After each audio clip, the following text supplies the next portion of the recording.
Buenas noches y bienvenidos a Sala de Prensa de Noticias Caracol Ahora.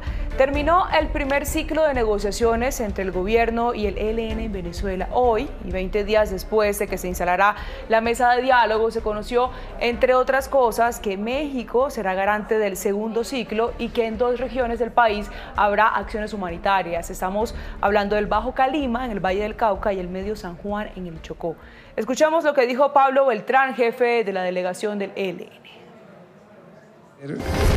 Un trabajo con los que están desplazados y con los que no se han desplazado para ubicar los factores que impiden el retorno, y se está pensando también de que haya unos refugios, que cuando haya el retorno no vaya cada uno a su sitio, a su finca, a su casa, sino que haya un refugio colectivo donde en un primer momento puedan regresar y desde ahí crear condiciones para completar el retorno.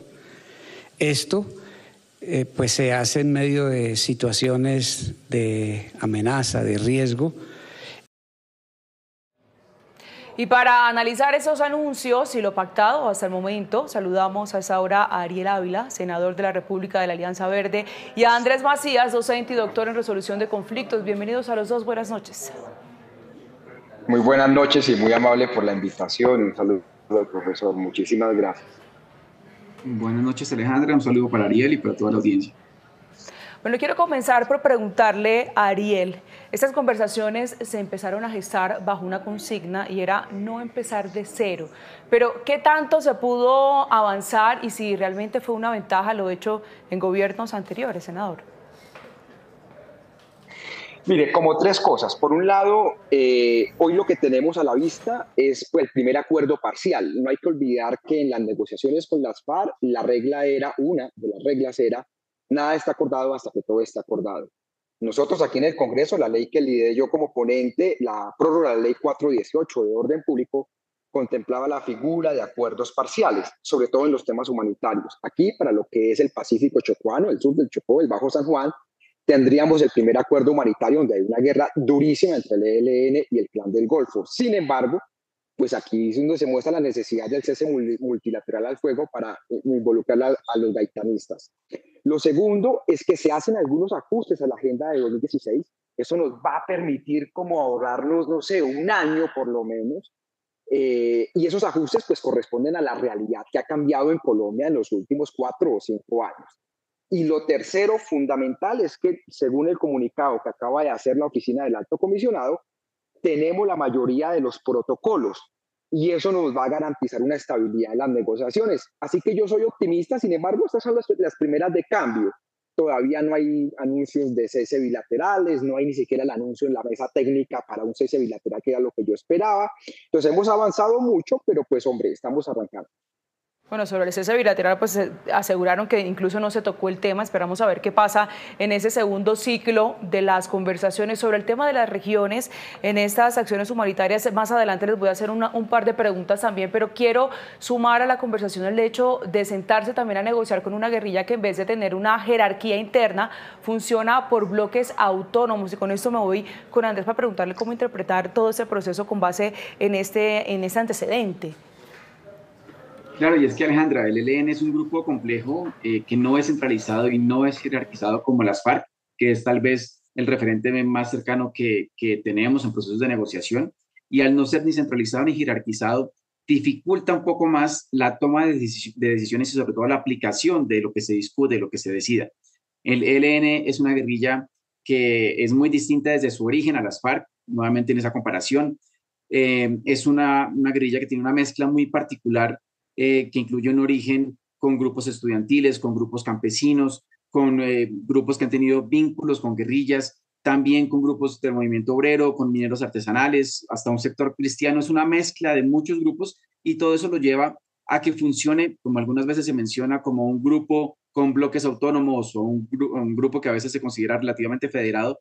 Y al tener esa estructura federada, esas decisiones y esas discusiones que se tomen en la mesa, cuando se llevan al interior del grupo para ser socializadas y demás, tienden a ser muy lentas y a requerir una ruta mucho más larga en esas consultas para lograr acordarlas, y eso lleva también a que sea muy fácil que algunos de esos bloques o frentes tomen posturas diferentes a las de la mesa de negociación, que es un reto enorme para este proceso que estamos viviendo en este momento. Y en ese caso, ¿qué garantías tendríamos, Andrés? Las garantías que se están empezando a consolidar, que es lograr confianza entre los dos grupos, confianza entre el gobierno y el ELN, una confianza que se vino afectando en los últimos años durante el periodo de gobierno de Iván Duque, donde se rompieron las negociaciones, y a tener mucho cuidado en cómo se negocia y a hacer un proceso de veeduría muy fuerte, en donde muy seguramente esos actores, esos países garantes y esos otros actores acompañantes van a ser fundamentales para que se logre hacer que esas discusiones al interior del grupo sean más expeditas y que lo que se acuerde en la mesa se pueda difundir de manera satisfactoria entre los diferentes grupos o bloques del ELN. Bueno, quiero volver con el senador Ariel. Uno de los puntos claves mencionados al principio son las acciones humanitarias en las zonas de conflicto. Mencionábamos que esas acciones se hacían, bueno, sobre el Bajo Calima, en el Valle del Cauca, y también en el Medio San Juan, en el Chocó, que iniciarían también a partir de enero del 2023, y que eso garantizaría también como el regreso, decía también Pablo Beltrán, el regreso de algunos desplazados a sus zonas, a sus territorios, pero que ese regreso no se iba a hacer directamente en sus fincas o en sus lugares de residencia, sino que se iba a hacer en un refugio inicial. Hablemos de ese proceso. ¿Qué opina sobre esto? Mire, básicamente la propuesta de este acuerdo parcial en el tema humanitario yo creo que va a ser el piloto de lo que va a ser el cese al fuego bilateral y después multilateral, con más o menos 4 condiciones. Por un lado, unos mínimos acuerdos sobre los procesos de verificación. Yo creo que ese es el gran secreto de esto. Menos mal que está Naciones Unidas y que pues Naciones Unidas tiene un mecanismo de verificación que ya Antonio Guterres acaba de decirlo como acompañante permanente. Vamos a ver qué papel tiene la Iglesia. Lo segundo, en todo caso, esto no está cerrado, sino está el Clan del Golfo, porque la guerra entre el Bajo Calima es el norte del Valle del Cauca y el Medio San Juan es lo que es el sur del Chocó. Ahí hay una guerra es con los gaitanistas, y si estos no entran, el ELN puede tener un acuerdo con el Estado, pero si los gaitanistas no entran, pues igual la situación humanitaria no se va a aliviar. Tal vez por eso dicen que van a haber unos centros de refugio antes del retorno. Lo tercero es en los tiempos de durabilidad de esto, y cuál va a ser los procesos para cada 2, cada 3 ciclos volverlos a barajar de lo que está saliendo bien y no. Y el último tema clave es el papel de las fuerzas militares, obviamente. Y es esto, en teoría, un mecanismo humanitario como esto requiere una participación activa de las fuerzas militares sin que sea un cese bilateral. Y ahí es donde está la discusión.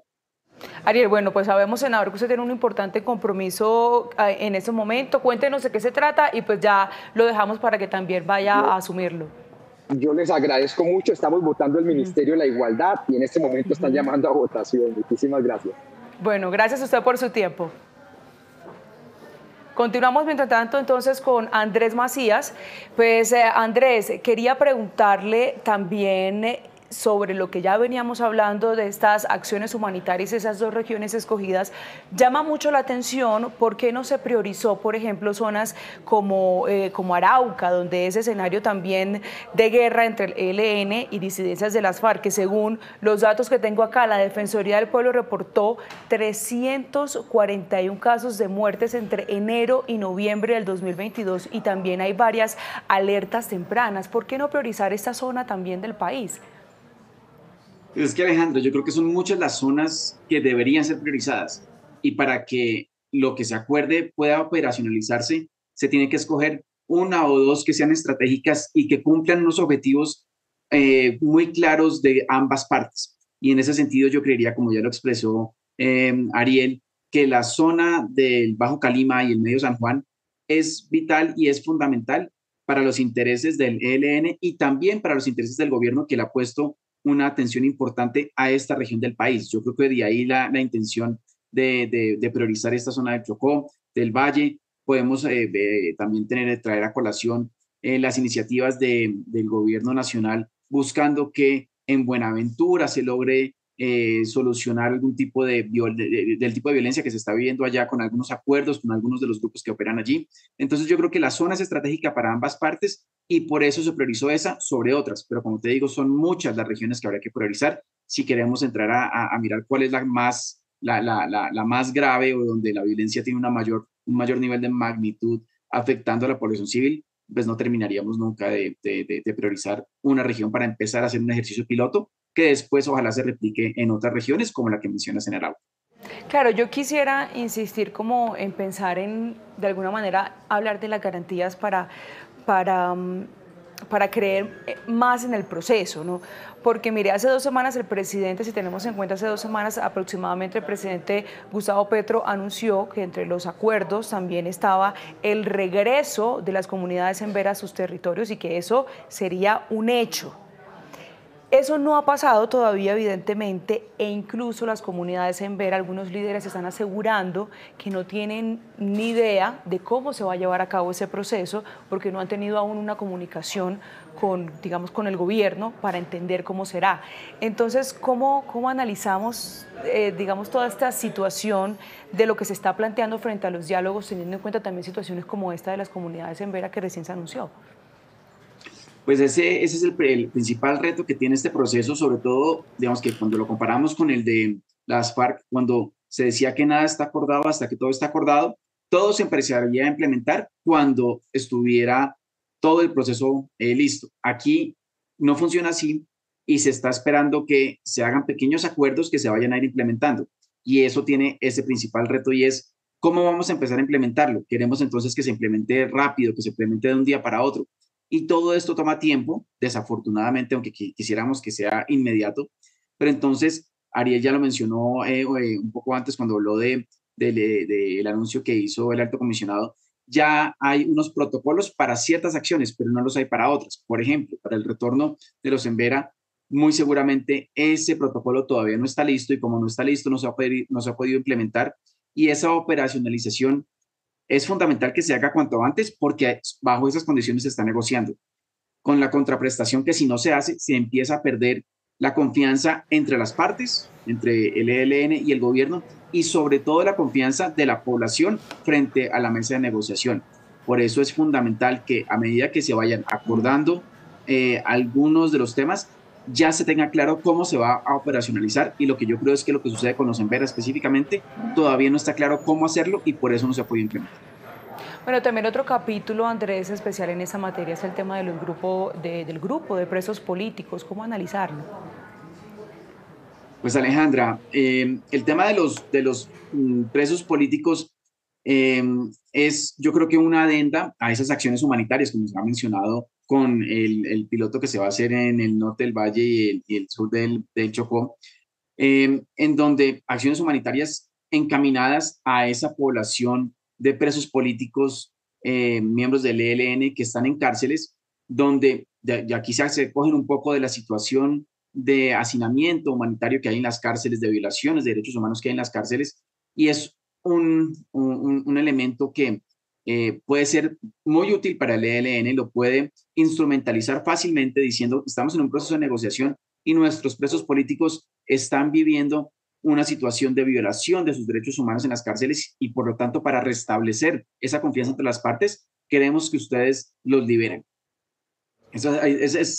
Aquí se va a ver como esa disputa entre las dos partes, esa tensión entre las dos partes, en donde ambos tendrán que ceder un poco para lograr generar esa confianza que se ha perdido. El gobierno entonces podría llegar a acceder a liberar a esos presos políticos, seguramente esperando algo en contraprestación, como por ejemplo la liberación de algunos de los secuestrados, un tema que es complejo porque ni siquiera el mismo ELN sabe cuántos secuestrados tienen y en dónde están ubicados. Sí, de hecho a eso iba, porque precisamente dijo el ELN que ha dejado en libertad a 20 personas entre civiles e integrantes de la fuerza pública desde el pasado 7 de agosto a la fecha, pero entonces no tenemos certeza de cuántos secuestrados tiene el ELN. Pues desafortunadamente no, y eso se le preguntó a Pablo Beltrán si sabía cuántas personas tenían secuestradas, y él mismo dijo que él no tenía el control. Según él son muy pocas, pero pues eso es una cifra que no nos sirve de mucho. Es el hecho que él no sepa está asociado a que, como lo mencioné al principio, es una estructura federada donde no hay esa línea de mando igual que se tenía con las FARC, por ejemplo. Entonces, cada grupo tiene cierta autonomía y no necesariamente le informan todos a un comando central de todo lo que sucede. Eso es desafortunado. Sin embargo, el hecho de que 20 personas entre civiles y miembros de la fuerza pública hayan sido liberados desde agosto creo que es positivo y deberíamos resaltarlo, pero de todas maneras, la cifra de secuestrados sigue siendo muy difusa, depende mucho de las labores de inteligencia de nuestra fuerza pública y desafortunadamente desde el 7 de agosto a hoy, aunque han liberado 20, no han dejado de secuestrar y ese es un tema que va a ser muy complejo y muy álgido en la mesa de negociación. ¿Y qué piensa también Andrés acerca del anuncio de México como sede en el que será el segundo ciclo a partir del primer trimestre del próximo año y también como garante de los diálogos? Bueno, pues el hecho que la mesa se traslade a México hace parte de los acuerdos que se tenían incluso desde el proceso que se vivía con Juan Manuel Santos, donde se iban a tener mesas rotativas. Yo creo que es una medida interesante en ese proceso de negociación. Le quita un poco de peso y de desgaste al país anfitrión, como lo vimos con el proceso con las FARC, cuando se libró todo el proceso en La Habana. Muchas veces se criticaba que en La Habana se tenían privilegios, que en La Habana esto y aquello. Yo creo que al rotarlo se le quita un poco ese desgaste al país anfitrión, pero sin embargo complejiza muchísimo más la logística, porque entonces hay que tener logística para el traslado a nuevas reuniones, los esquemas de seguridad, tener en cuenta la situación interna del país a donde se vaya a instalar la mesa. En este caso México, que son países que de todas maneras tienen unas relaciones diplomáticas muy amigables con el gobierno colombiano en este momento. Lo digo, pues es positivo que México haya accedido a recibir la mesa de negociación. Muestra ese ánimo de servir como país garante, sobre todo cuando México no lo fue con el proceso con las FARC. Es digamos que el nuevo dentro de los países garantes y que sea el primero también manda un mensaje importante de la relevancia que el gobierno le quiere dar a esos países garantes y en este caso a México como nuevo país garante en este proceso de negociación. ¿Y qué papeles juegan, Andrés, los países garantes en medio de todo este proceso de diálogo? Bueno, pues algunos analistas los denominan como los bomberos del proceso, porque los países garantes, bueno, en este caso, a diferencia del caso con las FARC, los países garantes muy posiblemente van a ser también países que van a recibir y acoger mesas de negociación en las diferentes rondas que se vayan a librar. Y además de eso, además de recibir las mesas, muy posiblemente son países que juegan un factor fundamental en todo el proceso, porque digamos que no tienen voto, porque el voto, digamos que lo que se negocia entre el ELN y el gobierno nacional, pero sí tienen voz y pueden llegar a limar asperezas entre las partes, pueden fomentar acercamientos entre unos y otros cuando los objetivos de cada uno se estén alejando. Entonces, en medio de esas discusiones es muy posible que estos países garantes intercedan y logren acercar nuevamente a las dos partes para que la mesa no se rompa, para que ninguno se pare de la mesa. Y bueno, más adelante muy posiblemente tendrán la posibilidad de servir como veedurías y de acompañar el proceso de socialización dentro de lo que se acuerde, que tendrán algún tipo de legitimidad cuando se vuelva al país a socializar que se negoció, pues que vengan estos países garantes. Yo creo que reforzará ese mensaje que se le envía a la población y a los diferentes actores cuando se empiece a implementar el proceso. Ahora, mire, quiero leer un trino que publicó recientemente en las últimas horas Iván Cepeda. Él dice: hemos llegado a 4 acuerdos fundamentales para el desarrollo de los diálogos de paz con el ELN. 1, acuerdo de funcionamiento de la mesa y acompañamiento.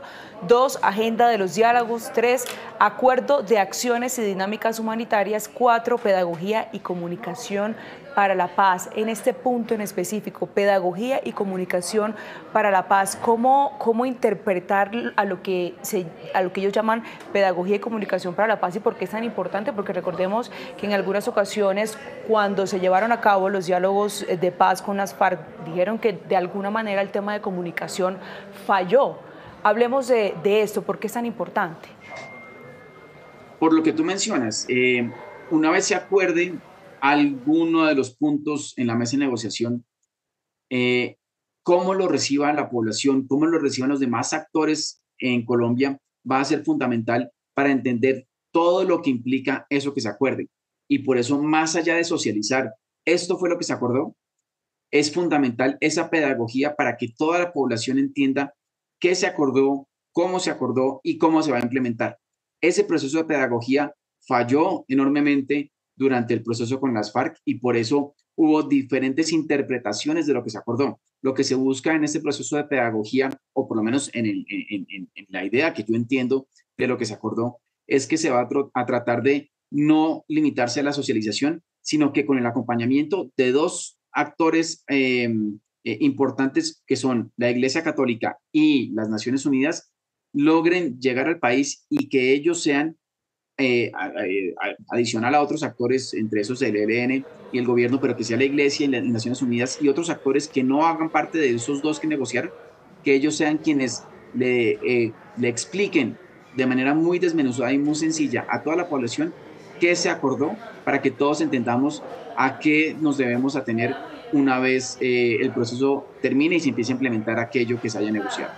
Andrés, hablemos de también cómo entender esto de que, bueno, ya se cierra el primer ciclo de conversas, de diálogos en el proceso de negociación con el ELN, pero todavía no tenemos noticias del manejo de la ley de sometimiento a la justicia. ¿Cómo analizamos eso? Nuevamente, ese es otro de los retos. Se está acordando algo, pero de todas maneras no está tan claro cómo se va a operacionalizar, cómo se va a implementar, cuál es el protocolo a seguir, que es el principal reto de un acuerdo, de una negociación, donde se quiere empezar a implementar lo poquito que se vaya a ir acordando a medida que vaya avanzando el proceso. Ese reto es complejo. Nuevamente tú dices que no está claro cuál va a ser el proceso judicial que se va a empezar a desarrollar.